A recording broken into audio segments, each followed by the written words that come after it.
Welcome back. FoodChain's signature fundraiser Feast returns tomorrow, featuring more than 20 national and local chefs. But it's not just a foodie event. It was created to impact food insecurity. FoodChain's board chair, Shawn Burns, joins us now to give us all the details. Thanks so much for coming in. Thank you. Good afternoon. All right, so let's get an overview here first. For maybe anyone not familiar with FoodChain, tell us more about that. Well, FoodChain is 10 years old now. It's a nonprofit in Lexington, Kentucky. It's based out of West 6th Street. So it started with Becca Self and the idea to do an aquaponics project. So fish, and then you have the hydroponics. Yeah. And then we are sourcing that into one chain, so it would help bring microgreens and fish to Smithtown and other entities like that. So it's supposed to be learning and education. And then so it started there, and then it grew into schools. So we do so much outreach with food literacy throughout schools. And then we eventually we created a kitchen. So there was fundraising. We created a community kitchen, and people came to us. Wow. So it's education outwards, it's education, people taking tours of the farm, and then learning how to cook and enjoy fresh foods. And then I'll finish up with, then it was the impact on local farms. Right. So hundreds and hundreds of thousands of dollars worth of local purchasing from farms throughout the region. So, and then we moved into the COVID time, so that changed us drastically. Well, also kind of born out of all of this is Feast. This is your guys' signature fundraiser. Tell us more about it. Yep, Feast is 5th year now. Yeah. So this was the brainchild of Weta Michael and a few other James Beard award-winning chefs at a boot camp. So they wanted to impact food insecurity. People that don't, hungry children, people that don't have access to fresh foods, maybe they don't know how to use the foods.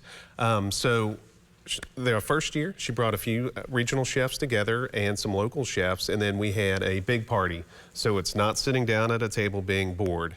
No, those are great. Yeah. So we go to action stations. It's female driven. So now it's 24 nationally acclaimed chefs. Wow. You go up to all of these stations, you get small plates, you gather with your friends, there's live music, and it's just expanded and expanded up to 500 people this year. This is an incredible event. I mean, not only is it fun and incredibly tasty, I think people are probably drooling looking at the food pictures, but this is important too because the proceeds are going to such a wonderful cause. So the proceeds this year are going to Nourish. Yeah. So as we talked about how FoodChain got started with education, during COVID, we have provided, I'll say Leandra, Kristen, and the team of FoodChain have provided 650,000 meals. Wow. So we don't have that relationship anymore for that funding because of COVID, the end of COVID, but we're still doing all of that work, feeding thousands of people. And this Feast event is going to help us bring in money to continue that.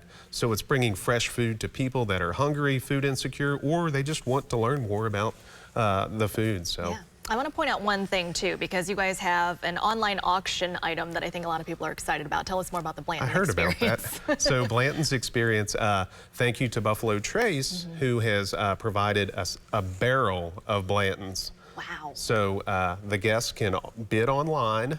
FoodChainLex.org will have more details, but they say how many bottles of Blanton's in a barrel? Around 200. Oh my goodness. So that's an online auction that people at the event can bid on, or from your home if you're out in California you can bid on that. So that's going to be a great fundraiser to help us execute our mission to feed and nourish. And that's actually live right now. If people are watching, they can get in on that. It is live. And we would love for you to bid early and not wait until the last second. So I believe it's at 8 p.m. tomorrow that auction ends. Very good. Okay, if folks are watching, they want some more information, maybe they want to go ahead and get their tickets for tomorrow night's event, what's the best way to do that? They better hurry up because I heard there were 4 tickets left. Wow, okay. So FoodChainLex.org is where you can buy tickets to this event. And we're going to have it every year. It's just getting bigger and bigger. Thank you to Visit Lex and Weta Michael's Restaurants and the Murray Foundation.